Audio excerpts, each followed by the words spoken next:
The whispers were no longer background noise.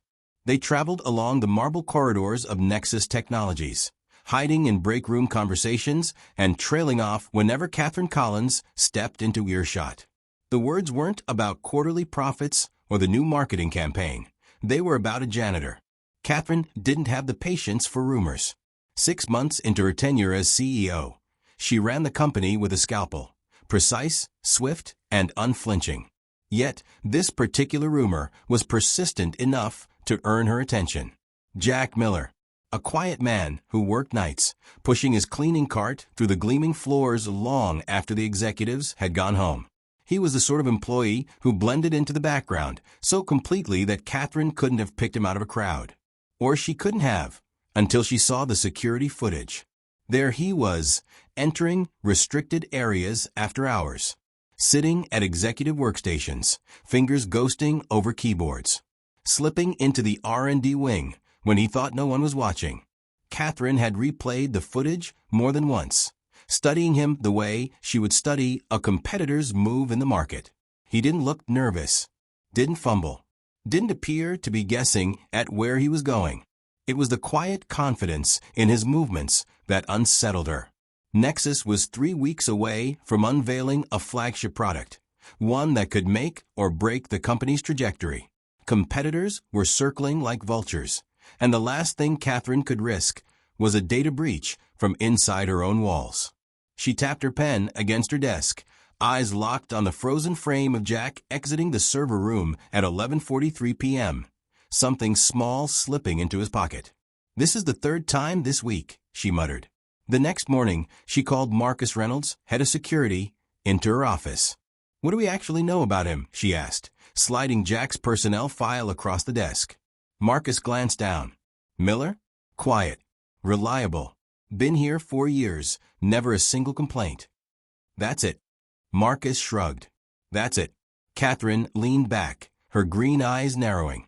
"A man with keys to every door in this building. And all we know is he's quiet and reliable." Her voice carried that cutting edge that made even seasoned executives sit straighter.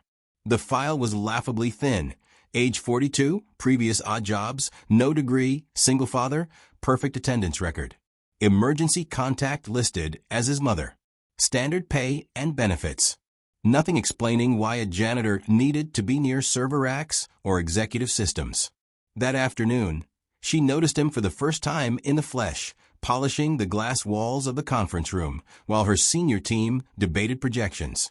His reflection lingered on the presentation screen for a moment before moving on. Had he been reading the numbers? Or was that paranoia talking? Later, Catherine told Marcus, "If that product leaks, we're finished." "Want me to terminate him quietly?" he asked. Her instinct was to say yes. But something didn't align.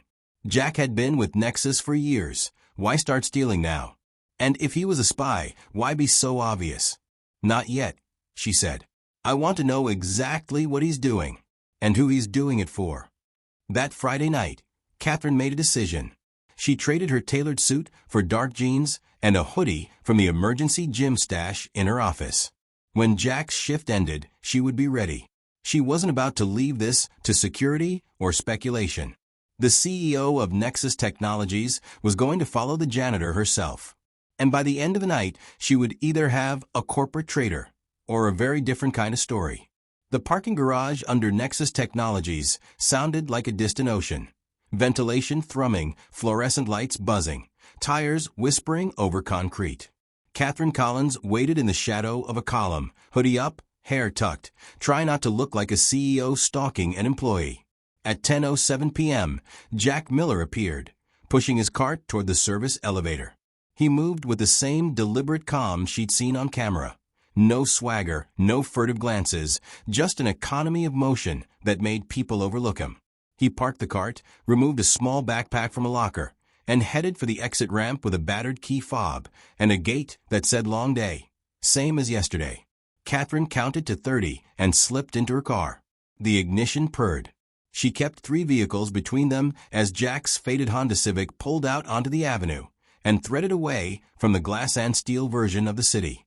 Street by street, the skyline shrank in her rear view until the lit towers became a rumor. The neighborhoods flattened. Laundromats that stayed open past midnight, corner stores with protective grills and chalky ads for prepaid phones. Bus stops where people kept their feet moving to stay warm. Her phone chimed with an email from the board chair. "Have you seen the analyst note?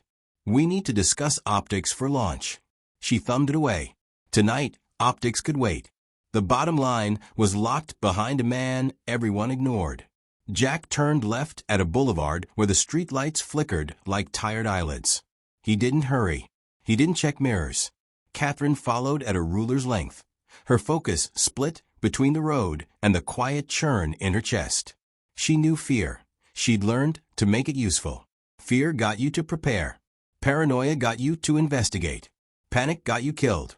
After 20 minutes, Jack pulled into a lot beside a squat brick building whose sign had lost a fight with the weather. West Side Community Resource Center. The parking lines were faded to ghosts. A mural of class tans, chipped and sun-bleached, stretched across the wall. No corporate logos, no press-friendly installs. Just a door with a peeling sticker that read welcome, and meant it. Jack popped his trunk and lifted out 2 plastic totes with taped lids. He cradled them like they might break if anyone else tried. Catherine killed her lights, slipped into a space by a palm tree that fought for life through broken asphalt, and waited until he disappeared inside. 5 minutes. 10. A small crowd of teenagers drifted toward the entrance in ones and twos, hoods up against the night air. 2 younger kids chased each other, skidding to a stop when a woman with a key, short hair, a denim jacket, unlocked the door and ushered them in with a smile that looked exhausted but undiminished. Catherine got out, zipped her hoodie, and approached the building along the side wall. A window near the corner sat just above eye level. She rose on her toes and looked in. Rows of mismatched folding tables filled the room.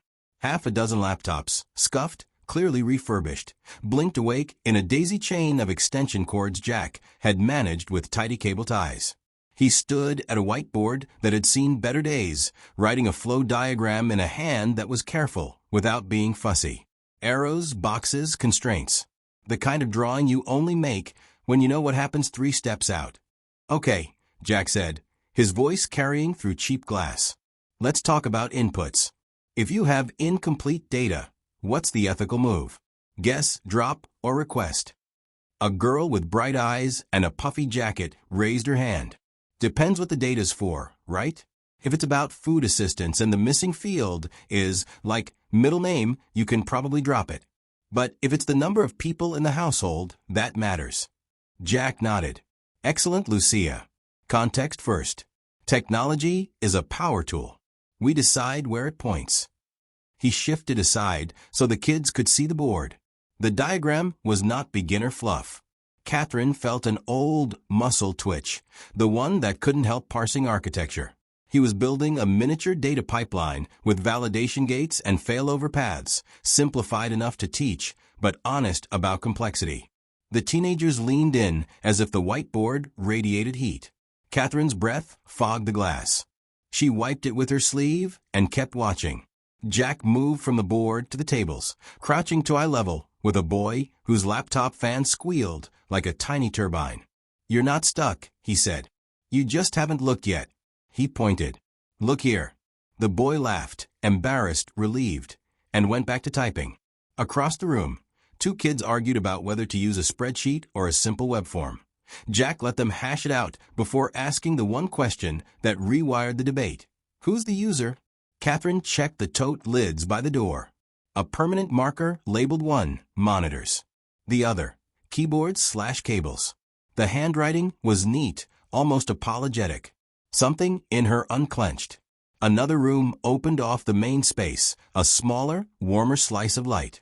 Through a second window, Catherine saw 5 younger children gathered around a table where Jack had stacked even more laptops, each one cleaned.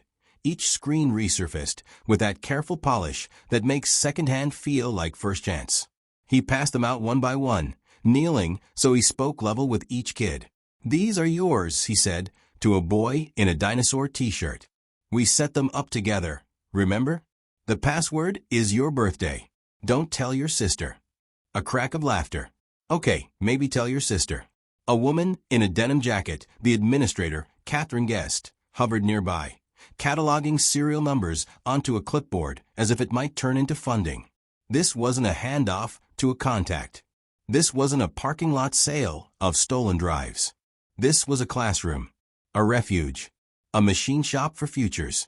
Catherine stepped back, pulse shifting gears from threat to something she didn't have a file folder for. Her phone buzzed again. Marcus, need a call. CFO feels weird about your late nights. She silenced it, slid the phone into her pocket, and told herself she'd confront Jack inside, professionally, firmly. Clarify the boundaries. Offer what? A warning? A resource? She didn't know. She only knew that the story she'd written about him no longer balanced. She pushed the door open and walked into a wave of noise. Keys clacking, chair scraping. The rhythm of teenagers discovering they could command a machine and make it listen. No one glanced up. Adults here either pitched in or got out of the way. Catherine hovered by the coat rack, a stranger in a hoodie, and drifted along the wall toward the far corner. Jack caught sight of her as he turned from a laptop demo. A flicker of surprise crossed his face, gone so quickly she might have imagined it. He finished with the student, set a hand on the table, and chose to wait for her to cross the room rather than make a fuss. "Ms. Collins," he said when she reached him. Not Mississippi. Not ma'am. Calm, like they'd bumped into each other at the coffee machine. "Is everything all right?" The question landed with a small shock. She'd expected defensiveness, maybe guilt. He gave her concern. She caught herself, recalibrated. "I was nearby. I saw the lights. I wanted to see what this place was." His gaze searched her face, steady without being rude. He was not fooled. He was deciding how much to forgive. "It's a community center," he said at last. "We run a tech literacy program. Basic computing, internet safety, and, on good nights, when we have equipment coding. And you teach it." "I facilitate," he said, a modest dodge that failed to disguise the teacher in him. "They learn." She glanced back at the whiteboard. The diagram had expanded since she'd first peeked. Someone had added a note in purple marker. "Ask Ms. Diane about privacy policy." A teenager had drawn a cartoon server with tiny biceps. "Where did the equipment come from?" she asked. "Donations," he answered. "Some from staff who upgrade frequently. Some from companies that cycle hardware. I handle the refurbishing." She looked at the label totes. She remembered him on camera, lifting something from a workstation, slipping it into his pocket. "And the drives?" she asked quieter. He didn't pretend not to understand. "Wiped, certified, with permission." He angled his head toward a corkboard near the door. It was papered with letters on letterhead. 3 local firms. A community college. A school district IT department. Small signatures under bigger logos. "You could have told facilities," she said, unsure why the accusation sounded like a question. "You could have asked," he said, no heat in it. Then softer. "This place doesn't do well with attention. We build slower, but we build." They stood in the sound of 100 small efforts, a different kind of engine than Nexus's clean rooms and glass conference suites. Catherine realized suddenly that she'd been holding her shoulders high for months. They lowered a fraction, without her permission. In the smaller room, a little boy clutched a laptop like a life preserver. Jack excused himself, ducked in, and returned a minute later with a slip of paper. He handed it to the boy. "That's your email address," he said. "We practiced writing it. Your official Leo." The boy beamed. The administrator, Diane, if the note on the corkboard meant anything, caught Catherine's eye and smiled the kind of smile that is half gratitude, half dare. "Are you here to help or to interfere?" Catherine forced herself to ask the responsible question. "Jack, why the restricted areas? Why the after-hours access to executive machines?" "Because I'm the only one who sees them at 2 in the morning," he said. "Sometimes people leave prototypes propped against vents, or firmware patches open on unlocked screens." He hesitated. "I move what might burn. I close what might leak. I send anonymous notes to security when I find something worse." "So you're cleaning and quietly avoiding disasters," she said. "I'm cleaning," he said, "and I try not to let preventable harm happen in front of me." It was the kind of answer that would sound sanctimonious if it hadn't matched the room behind him. A teenager approached with a half-panicked expression. "Mr. M, my form keeps throwing a 500 and I swear I didn't change anything." "You swear too often," Jack said deadpan, and the kid grinned despite himself. Jack turned to Catherine. "Excuse me." She stepped aside and watched him troubleshoot. He didn't seize the keyboard. He asked questions. He waited. He offered a hint that was just sharp enough to cut the knot the kid had tied around himself. The error evaporated. The kid threw a fist in the air and then, catching himself, pushed his chair back under the table. Small victories accumulate into a different kind of life. Catherine found the administrator near the coffee urn, burnt coffee, styrofoam cups, a donation jar labeled "Thank you" in a child block letters. "I'm Catherine," she said. "I work downtown." "I know who you are," the woman said, not unkindly. "I'm Diane." She poured coffee for Catherine, then for herself. Jack did mention knowing the CEO. "We're not acquainted," Catherine said. "I saw what he was doing at the office. I was concerned." "People often are concerned about the wrong things," Diane said and sipped. "Jack's the right kind of problem. He brings in more kids than we can seat. What do you need?" The question left Catherine before she remembered to spin it. Diane's eyes flicked to the ceiling, where a brown water stain spidered above a fluorescent fixture. Chairs that don't pinch. A roof that doesn't leak. Enough machines so no one has to share. A part-time counselor. A lock that doesn't stick in winter. She shrugged. "It's a long list. We're very rich in effort." A high laugh burst from the younger room, Leo again triumphant. Catherine felt the shape of her night changing. The line between hunter and witness had blurred, and she was relieved to leave one role for the other. She turned to find Jack watching her, curious but guarded. She opened her mouth to apologize and realized she didn't know which mistake to name first. "I misread you," she said simply. "That happens," he said. Then, after a beat, "If you want to understand the program, come back when you don't have to pretend you stumbled in." The directness stung because it was deserved. "I'll do that," she said. He nodded. "We're here Tuesdays and Fridays. Saturdays, too, when the power bill lets us." Catherine looked at the kids, at the whiteboard architecture, at the tote lids scuffed by use. The rumor she'd been chasing evaporated, leaving something that looked uncomfortably like responsibility. On her way out, she paused at the corkboard and read a flyer. "Code night, free. Bring your brain. Leave with something you built." The font was amateur. The promise was not. Back in her car, she didn't start the engine right away. The bright rectangle of the window glowed on her dashboard like a second moon. After a long minute, she took out her phone and opened a new message to her assistant. "In the morning, I need everything you can find on Jack Miller. Public records, patents, prior employers. Quietly." She hesitated, then added, "Also find out what the Westside Community Resource Center needs most. Quietly." She hit send, pressed her forehead to the steering wheel, and let herself feel what she usually schedule-blocked into oblivion. The dizzy, half-shame, half-awe sensation of discovering a story she'd told herself was wrong. Then she straightened, checked her mirrors, and pulled into the night that wasn't as dark as it had been an hour ago.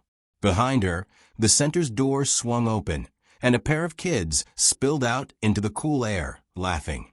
Jack followed them to the curb, ensuring they found their ride, then turned back inside with the steadiness of someone who knew exactly which part of the city's machinery needed oiling, and refused to wait for permission to fix it.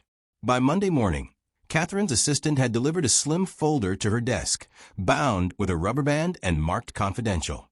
It looked unremarkable, like any mid-level HR record, but Catherine knew the weight it might carry.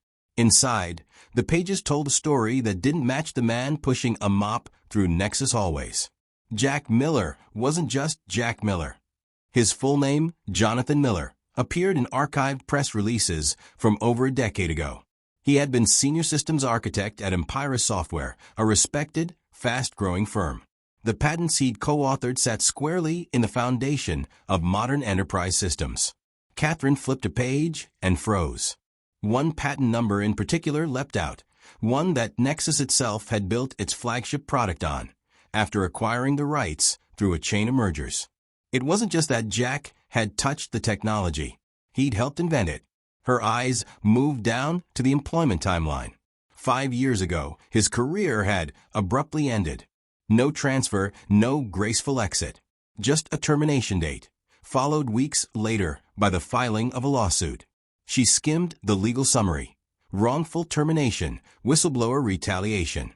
Jack had claimed that Empira's leadership was cutting safety checks on medical software to speed production. The risk, as he documented, could have compromised patient data and, potentially, lives. His warnings were ignored. When he pressed the issue, he was fired. The lawsuit had been settled quietly. The payout wasn't life-changing. Enough to survive for a while, not enough to rebuild a career. More damning was the industry's reaction. Empira's CEO at the time, William Harrington, still had friends in all the right places. References vanished. Recruiters stopped calling. Jack was unofficially blacklisted. Catherine turned the page and found a single short obituary. Elizabeth Miller, beloved wife and mother, passed after a long illness. She did the math. That was the same year Jack lost his job. The same year his life imploded. So he'd been left with an 8-year-old daughter, a ruined reputation, and a mortgage he couldn't keep. And somehow, in all of that, he ended up emptying wastebaskets at Nexus. She sat back in her chair, staring at the folder. The man in the security footage, slipping into high-clearance areas, plugging in drives, was starting to look less like a threat and more like someone using the only access he had left to keep a promise to himself. Still, she needed to be sure. That evening, she drove back to the West Side Community Resource Center, this time in daylight, wearing her own skin instead of a disguise of casual clothes. The parking lot was busier than before. Parents were dropping off kids with quick hugs, promising to be back by dinner time.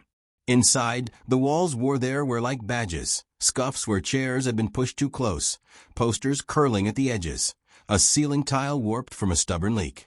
Yet the place had a heartbeat. In one room, teens leaned over laptops. In another, younger kids built towers out of plastic bricks, while a volunteer read them stories. A woman with short silver hair and warm eyes stepped out from an office. "You must be Catherine Collins," she said. Catherine was momentarily caught off guard. "Jack told you." The woman shook her head. "No. I run this center. I keep up with local business leaders. We've never had one stop by, so I assumed you were here for a reason." She extended her hand. "Diane." Catherine took it. "I was hoping to learn more about your program. About Jack's work here." Diane smiled with a quiet pride. "Jack's work has been transformative. Before him, we had a few old desktops and a donated printer. Now, we have coding classes, resume workshops, even an internship prep course. All volunteer, all free. And the equipment, refurbished, donated. Jack has a gift for making an ancient machine run like new. He'll stay here until midnight fixing them, then show up at Nexus to clean floors a few hours later." Diane lowered her voice. "You wouldn't believe the kids he's reached. We've got teenagers who couldn't open a spreadsheet now building websites for local businesses. They walk taller when they leave here."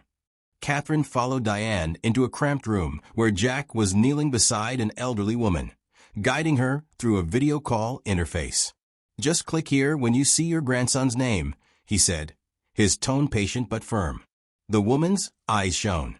8 years, she whispered to Diane. "I haven't seen his face in 8 years." They moved on, past a hallway where art projects shared space with flowcharts taped to the wall. Diane paused at a bucket catching water from a slow ceiling drip. "Our biggest challenge is space. We've got 60 kids on a waiting list. Jack does miracles, but there's only so much one person can do." Catherine heard herself ask, "What if someone wanted to help?" Diane studied her for a beat.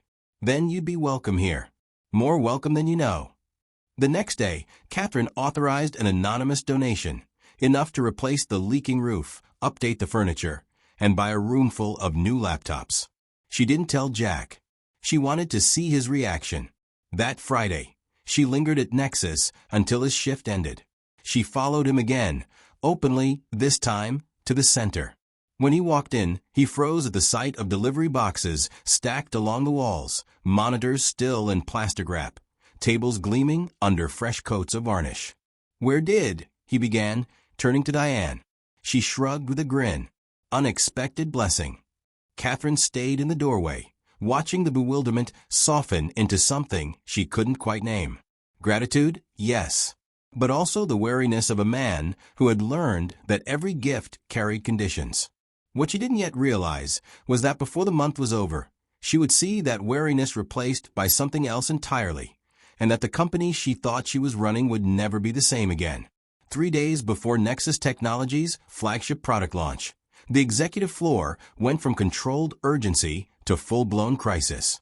The integration layer, the critical bridge between their new software and existing client systems, was failing. Not sometimes. Always. No matter what the engineers tried, the same fatal errors crashed the system. By noon, the war room was a tangle of sharp voices and sharper tempers. Executives argued about whether to delay the launch or push a patch later. Developers hunched over terminals, burning through coffee and goodwill. Catherine stood at the head of the conference table, scanning proposed fixes and discarding each one. Too risky. Too slow. This will break more than it fixes. Her phone buzzed with calls from nervous investors. The board was asking for options in a tone that meant salvage what you can. She silenced it all. Nexus didn't need options. It needed a miracle. Through the glass wall, Catherine caught sight of a familiar silhouette in the adjacent conference room. Jack Miller, emptying trash cans and wiping down tables. His reflection in the glass wasn't the indifferent blank she'd seen before. He was watching the whiteboard covered in failing architecture diagrams, his brow furrowed. A thought hit her like a sudden shift in gravity. She left the argument behind and stepped into the hallway. "Jack," she called. He turned, mop handle in hand. "Yes, Miss Collins? You were on the Empira team that built our core framework," she said. Without preamble. Something flickered in his eyes, gone almost instantly. "You've been reading my file." "Yes. And we have a problem in that framework right now. One no one seems able to solve." He leaned on the mop handle. "What exactly is the issue?" "In the integration layer." Jack shook his head. "That's not where you're losing stability." "May I see the logs?" For a moment, she hesitated. This was bending every protocol in the book. But protocol was meaningless if the launch failed. "Follow me." Inside her office, she pulled up the diagnostic reports. Jack's posture changed as soon as the data filled the screen. His shoulders straightened, his eyes sharpened. The quiet janitor evaporated, replaced by someone who lived in this architecture like it was home. He scanned the logs in silence, his hands resting lightly on the desk. "You've got a memory allocation leak in the base framework," he said finally. "It's triggering a cascade when you scale beyond certain parameters. That wasn't in our test simulations. Because your simulations don't replicate live traffic patterns closely enough. We saw this at Empira, patched it with a workaround that only holds under certain loads. Your new features push it past that point." Catherine took a breath. "Can it be fixed before launch?" Jack considered. "If I have full access to the code base and a team that follows instructions, yes." She didn't wait. "Come with me." When she marched back into the war room with Jack in tow, conversation stopped. "This is Jack Miller," Catherine announced. "He architected the original framework. He's identified the root cause of the failure. For the next 48 hours, he will be embedded with the dev team. Whatever he says, you follow." The CTO sputtered. "The janitor?" Catherine's gaze sliced across the table. "Mr. Miller was implementing systems architecture while you were learning syntax, Thomas. Sit down and listen." The next 46 hours were a blur. Jack worked without bravado, without wasted motion. He drew clean diagrams, wrote efficient code, explained each change as he made it so the team could follow his reasoning. He didn't bark orders. He asked precise questions and handed out solutions like tools. Somewhere in the chaos, skepticism gave way to respect. By launch morning, the bug was gone, and the framework was faster than it had ever been. The product went live on schedule. Performance benchmarks exceeded projections. By the closing bell, Nexus stock had climbed 12%. That afternoon, Catherine called an all-hands meeting. Every employee, from executives to maintenance staff, stood in the atrium as she took the stage. "This week," she began, "we faced the kind of problem that can sink a company. We survived because one person saw what others didn't." She turned and beckoned Jack forward. He hesitated, still in his green and blue uniform, then joined her under the spotlight. Many of you know Jack as the man who keeps our facilities spotless. What you don't know is that he was once at the forefront of the very technology we use today. Years ago, he lost his career because he chose integrity over advancement. This week, he saved ours. The room was silent. Catherine met his eyes. "On behalf of Nexus, I offer both an apology and an opportunity. We would be honored to have you rejoin our technical leadership." Murmurs rippled through the crowd. Jack's reply was steady. "That's generous, Ms. Collins, but I must decline." She blinked. "Why?" 5 years ago, I walked away from a world that valued product over people. I found a different purpose, helping kids at the West Side Center gain access to technology. They need me more than Nexus does. A refusal like that could have ended the moment. But Catherine didn't let it. "Then I'll make you another offer," she said. "Nexus will create a technology access initiative with the West Side Center as our flagship partner. We'll fund equipment, curriculum, and internships. And we need someone to direct it." She extended her hand. Jack looked at it, then at the room full of eyes. Slowly he smiled, the kind of smile that rewrote everything you thought you knew about a person, and took her hand.